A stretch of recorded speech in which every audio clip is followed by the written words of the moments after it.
Savitri, Book 7, the Book of Yoga, Canto 2, the Parable of the Search for the Soul.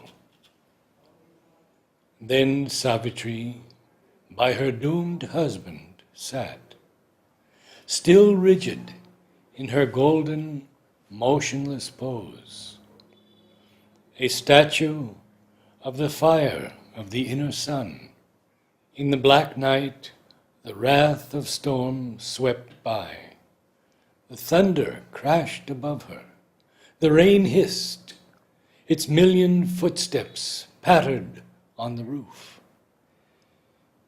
Impassive, mid the movement and the cry, witness of the thoughts of mind, the moods of life, she looked into herself and sought for her soul. A dream disclosed to her the cosmic past, the crypt seed and the mystic origins, the shadowy beginnings of world fate. A lamp of symbol lighting hidden truth, imaged to her the world's significance. In the indeterminate formlessness of self, creation took its first mysterious steps. It made the body's shape a house of soul, and matter learned to think, and person grew.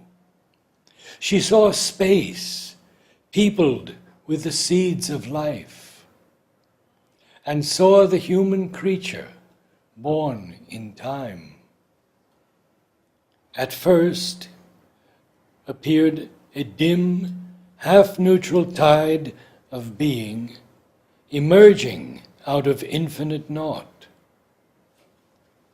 A consciousness looked at the inconscient vast, and pleasure and pain stirred in the insensible void. All was the deed of a blind world energy, unconscious of her own exploits. She worked, shaping a universe out of the inane. In fragmentary beings, she grew aware, a chaos of little sensibilities gathered round a small ego's pinpoint head. In it, a sentient creature found its poise. It moved and lived, a breathing, thinking whole, on a dim ocean of subconscient life. A formless surface consciousness awoke. A stream of thoughts and feelings came and went. A foam of memories hardened and became a bright crust of habitual sense and thought. A seat of living personality and recurrent habits mimicked permanence. Mind, nascent, labored out a mutable form. It built a mobile house on shifting sands, a floating isle upon a bottomless sea. A conscious being was by this labor made. It looked around it on its difficult field, in the green, wonderful, and perilous earth. It hoped in a brief body to survive, relying on matter's false eternity. It felt a godhead in its fragile house. It saw blue heavens, dreamed immortality, a conscious soul in the inconscious world. Hidden behind our thoughts and hopes and dreams, an indifferent master signing nature's acts, leaves the vicegerent mind a seeming king. In his floating house upon the sea of time, the regent sits at work and never rests. He is a puppet of the dance of time. He is driven by the hours. The moment's call compels him with the thronging of life's need and the babel of the voices of the world. This mind no silence knows, nor dreamless sleep. In the incessant circling of its steps, thoughts tread forever through the listening brain.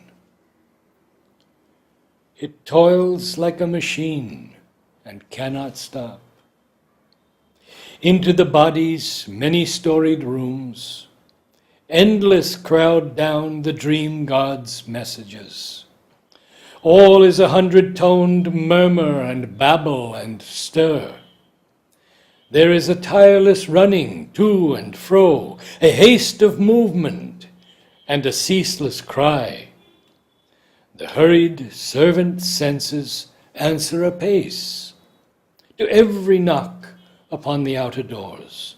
Bring in time's visitors, report each call, admit the thousand queries and the calls and the messages of communicating minds and the heavy business of unnumbered lives and all the thousandfold commerce of the world.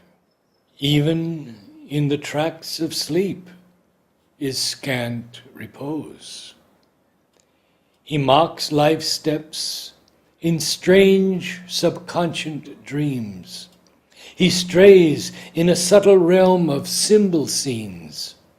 His night with thin air visions and dim forms he packs, or peoples with slight drifting shapes, and only a moment spends in silent self.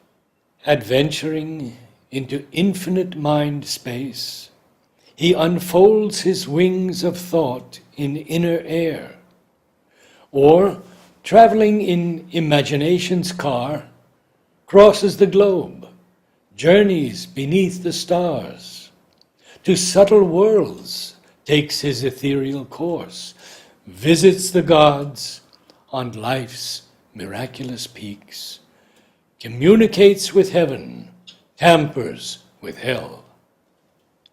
This is the little surface of man's life.